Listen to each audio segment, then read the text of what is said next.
اب ہم آتے ہیں سیدنا صالح علیہ السلام کے قصے کی طرف۔ دن گزرتے گئے اور لوگ ایک بار پھر ابلیس لعین کے وسوسے میں آ کر کفر کی طرف پلٹ آئے، کیونکہ ابلیس کسی بھی شخص کو وسوسے میں ڈالے بغیر نہیں چھوڑتا۔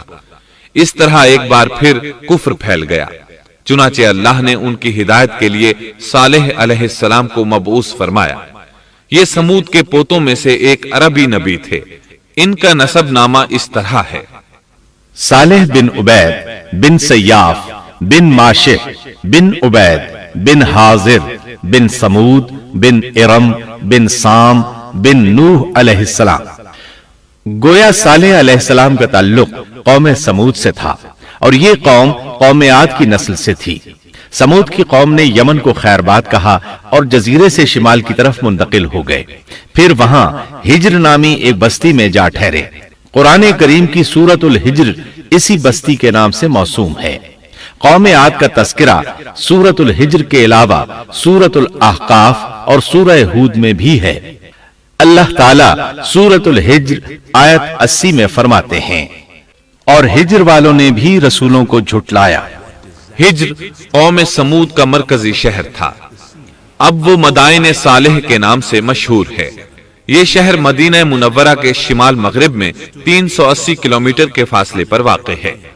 یہ لوگ بھی پہاڑوں کو تراش کر گھر بناتے تھے۔ یہ صنعت اور کاریگری انہوں نے قوم عاد سے وراثت میں پائی تھی۔ اللہ تعالیٰ سورۃ الفجر آیت 9 میں فرماتے ہیں: اور قوم سمود کے ساتھ کیا کیا جنہوں نے وادی میں بڑے بڑے پتھر تراشے تھے۔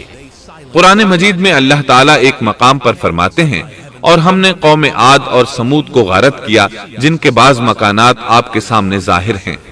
ان کے مکانات ان کی تباہی سے لے کر اب تک موجود ہیں۔ شام کے راستے میں خیبر، تیماء سے تبوک تک قوم سمود کے آثار پائے جاتے ہیں۔ یہ لوگ کس طرح پتھر تراش تراش کر گھر بناتے تھے، اللہ تعالیٰ نے سورۃ الاعراف آیت 74 میں اس کا ذکر کیا ہے۔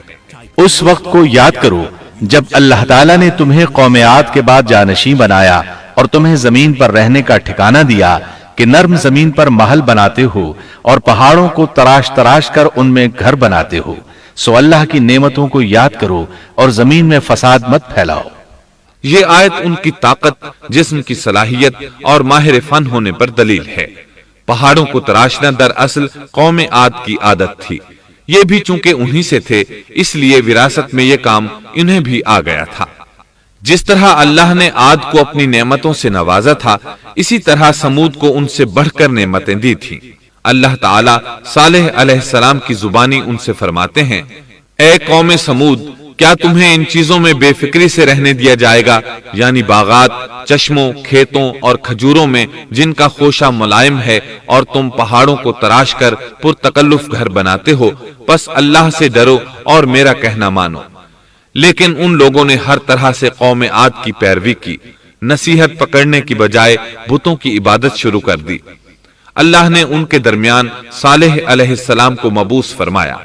آپ نبوت ملنے سے پہلے بھی عقل مند اور علم والے تھے، باعزت گھرانے سے تعلق رکھتے تھے، اپنے معاملات میں لوگ ان سے مشورے لیتے تھے، لہٰذا انہیں ایک خاص مقام حاصل تھا۔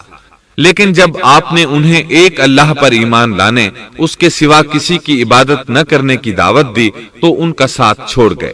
جواب میں ان سے کہنے لگے: اے صالح، اس سے پہلے تو ہم تجھ سے بہت کچھ امیدیں لگائے ہوئے تھے۔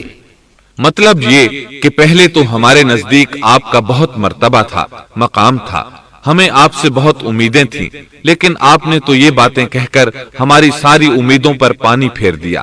ان کے اس جواب کے باوجود صالح علیہ السلام انہیں اللہ کی طرف بلاتے رہے اور ان سے کہتے رہے: اے میری قوم، اللہ کی عبادت کرو، اس کے سوا تمہارا کوئی معبود نہیں۔